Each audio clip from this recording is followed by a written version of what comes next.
The South Dakota Showdown Series set to resume this weekend at the Dakota Dome on Saturday afternoon. And here to talk a little bit more about that is the voice of South Dakota State football here on Midco Sports, Tom Nieman. And Tom, I look at this, and they've been getting after each other since 2012 in the Division I era.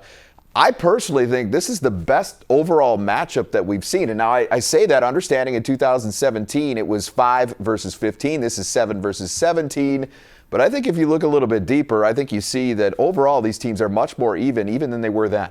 Yeah, the rankings obviously make this a big game, both top 20 teams. But the last 3 games in Vermillion especially have been really good, close games. And for the most part, South Dakota State was either 5-1 or 5-2 in the Valley going into this game late in the regular season. And the Yotes in those previous 3 in Vermillion were trying to bump them off, and they did in 2019. But the difference this year is they're both 4-2 in the Valley going into this one. Yeah. So just that alone makes this a bigger game, to your point, of this matchup. Yeah, I'm certainly excited about that. Let's take a look at a few of the pregame storylines. And I think it starts with the quarterback, as it usually does. And there's an interesting tidbit in here at 𝗥𝗓𝗩𝗥𝗓𝗩 and Carson Camp. Neither of those guys have actually played in this game yet, and I think that's a little interesting. It is. And 𝗥𝗓𝗩𝗥𝗓𝗩, he came in as a grad transfer, obviously, when Mark Gronowski went out for South Dakota State. But he was really good early in the season, great at Colorado State when the Jacks went on the road and got that FBS win. He was good early in the season when they were playing Lindenwood and Dixie State and even Indiana State in the Valley. But a little dip in the next 3 games. I think he and the whole team lost a little swagger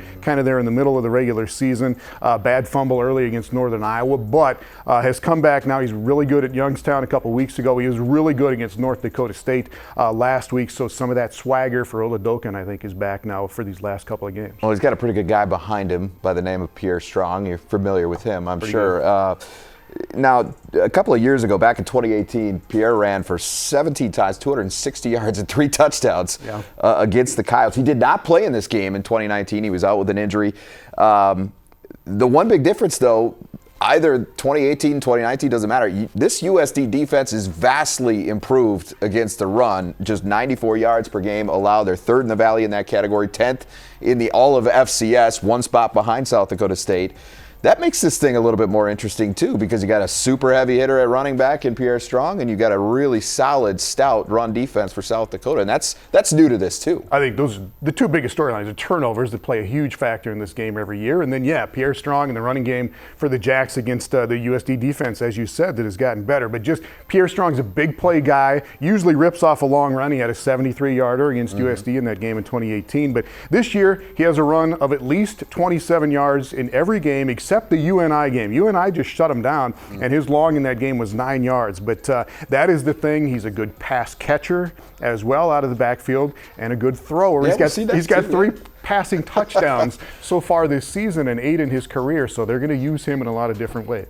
3 years of over 1,000 yards rushing in his career. He has been a standout since the word go up there in Brookings. But I want to talk a little bit about the offensive juggernaut that USD has become, and it's a little bit different look there than what we've seen in the past as well, and that is Bob Nielsen said a lot in the preseason, hey, we want to be more balanced. Well, it's one thing to say that, it's another to go out and absolutely achieve it. Now, USD averaging 385 yards per game, 189 on the ground, 195 through the air. That's as even as you can get, just about, and they're doing it in terms of running the football, Tom.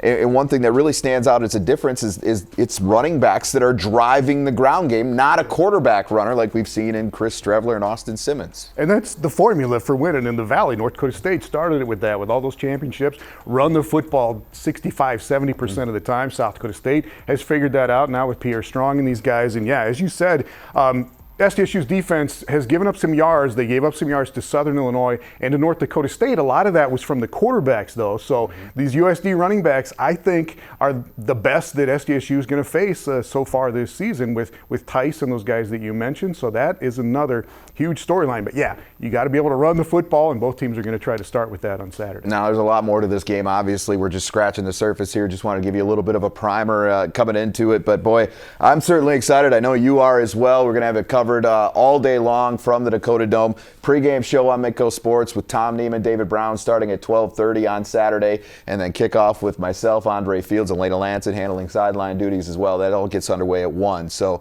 going to be a fun day on Midco Sports. Hope you'll join us.